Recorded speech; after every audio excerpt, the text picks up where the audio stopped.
மணிகண்டனை பிடிக்கிறாங்க. பிடிச்சிட்டு அதாவது 7ஆம் தேதி இரவே பிடிக்கிறதா தகவல். பிடிச்சிட்டு அந்த ஆயுதம், கொலைக்கு பயன்படுத்தின ஆயுதம் எங்க இருக்கு? அப்படின்னு போலீஸ் சொல்ற ரெக்கார்டு இதான். பெரும்பாலான வழக்குகள் வந்து போலீஸ் தான் சொல்லுது. ஆயுதம் எங்க வச்சிருந்தான்? அப்படின்னு காட்டு. அப்படின்னு கூட்டு போகும்போது, அதே பக்கத்துல ஒப்பனாறுன்னு சொல்லிட்டு ஒரு ஆறு. அந்த ஆற்றங்கரை ஓரமா அந்த ஆயுதத்த நான் பெரிய பெரிய ரவுடிகள் அந்த மாரி ஆளுங்க தான் வந்து ஆயுதங்கள வந்து வச்சிருப்பாங்க எப்பவுமே. இவங்க ஒரு தோட்டத்தில வேலை பார்க்குறவரு. அவர் அங்க இருந்த கடப்பாரையோ, இல்ல மம்முட்டியோ அத மாரி தான் எடுத்து கொலை பண்ணியிருக்க வாய்ப்பு இருக்கு.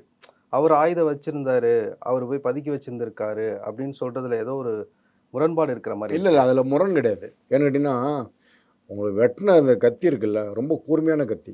நடு மண்டையில வந்து கடப்பாரைல அந்த மாரி பொளக்க முடியாது. கழுத்த வந்து அந்த மாரி அறுக்க முடியாது, உயிர் போற மாரி. ரொம்ப கூர்மையான ஒரு ஆயுதம் தான். அது உறுதியா சொல்லலாம். இல்ல சார், இப்போ சண்டை நடக்குது அப்படின்னா, இப்ப அக்கம் பக்கத்துல என்ன இருக்கோ ஒரு கல்லோ இளநீ சீவுற கத்தி இருக்குல்ல சார், ஆ, ஆமா ரொம்ப கூர்மையா தான் இருக்கும். அது ரொம்ப சாதாரணமா சீவுனாலும் எப்படி பறக்கும் இல்லையா அது? ஆமா, ஆமா. அந்த கத்தி தான் இருக்கும் அங்க. அத தான் கொண்டு பண்ணியிருக்கலாம். வெளிய இருந்த ஆயுதம் இல்லைனா கூட அந்த கத்தி பயன்படுத்தியிருக்கலாம். இப்ப அந்த கத்தியாவது வேணும்ல போலீஸ் ரெக்கார்டுக்கு, கோர்ட் நடவடிக்கைக்கு, எவிடன்ஸுக்கு ஒப்படைக்கணும் இல்லையா? அதனால போலீஸ் சொல்றது என்னன்னா, அவன் வந்து மணிகண்டன பிடிச்சோம். பிடிச்ச பிறகு ஒப்பனாறு பக்கத்துல ஆற்றங்கரை ஓரமா புதைச்சிருக்கிறதா சொன்னான்.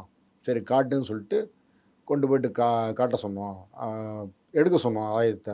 எடுக்கும்போது எங்கள தாக்க முற்பட்டான். அப்ப நாங்க வார்னிங் குடுத்தோம்.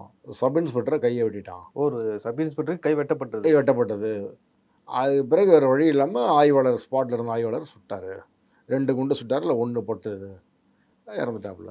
அப்படின்னு தான் போலீஸ் ரெக்கார்டு.